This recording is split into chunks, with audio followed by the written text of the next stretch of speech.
That's where we're starting. In Genesis 1 through 5.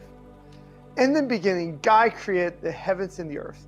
Now the earth was formless and empty. Darkness was over the surface of the deep, and the Spirit of God was hovering over the waters. And God said, "Let there be light," and there was light. God saw that the light was good, and he separated the light from the darkness.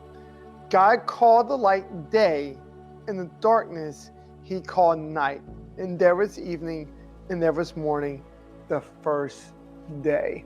3 words stick out to me when I read these verses: empty, darkness, formless. Let's let those 3 words sink into your mind right now. See, typically when we're reading this verse, we read, in the beginning, God created, and then we go through, he created the light, he created the sun, and then we just keep going, but we tend to skim over the empty, the darkness, and the formless world before there was even light. Let's define these 3 words real quick. Darkness, the partial or total absence of light. Formless, without a clear or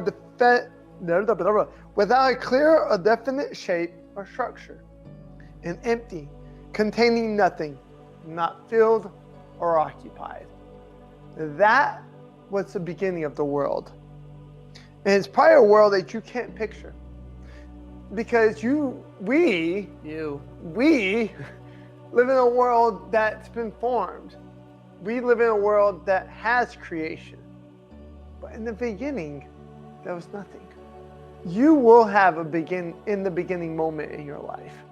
You will have a moment in your life that this is the beginning.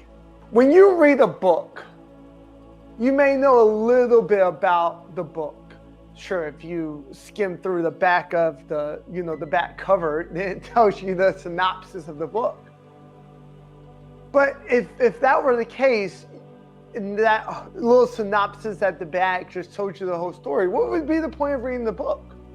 See, when you start reading a book, you start in the beginning.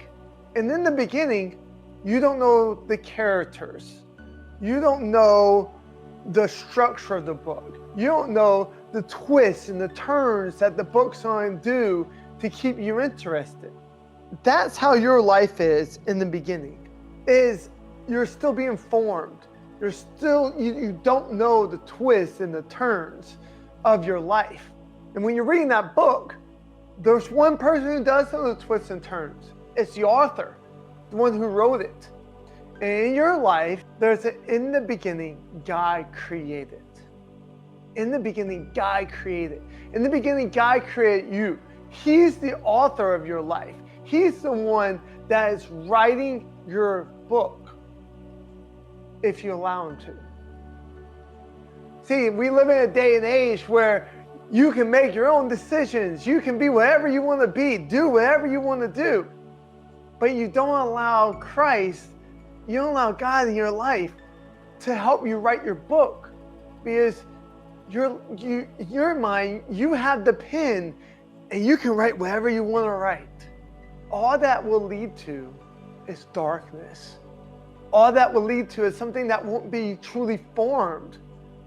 Because I promise you, God, the author and creator of all that we have around us, can write a far better story than you can. He can write a much better story about your life than you can ever imagine. But you have to have that in the beginning moment. You have to have that in the beginning moment that takes you out of the darkness and allows the form to start happening.